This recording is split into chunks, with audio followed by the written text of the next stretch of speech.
Programang ito ay rated SPG, striktong patnubay at gabay ng magulang ang kailangan. Ito na nga ang pinakamasayang araw ni Ramon dahil ikakasal na sila ni Monique. Ngunit kabaliktaran naman ang mararamdaman ni Mokang dahil ito ang pinakamalungkot niyang araw dahil ikakasal siya sa taong hindi niya naman mahal. Awang-awa kay Mokang ang kanyang mga magulang.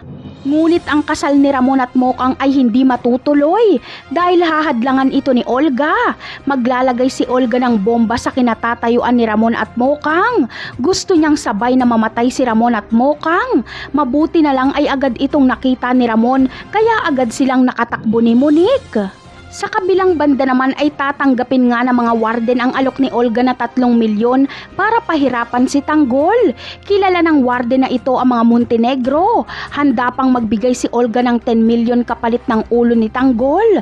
Ngunit makakarating kaya kay Ramon na gustong ipapatay ni Olga si Tanggol? Ang sagot ay oo, dahil maaawa kay Tanggol ang isang warden. Kaya aalamin niya kung ano ba talaga ang atraso ni Tanggol. Tatawagan niya si Ramon at itatanong niya kung alam ba nitong pinapapas lang ni Olga si Tanggol. Kaya kapag malaman ito ni Ramon ay agad siyang pupunta sa bilibid dahil gusto niya itong makita.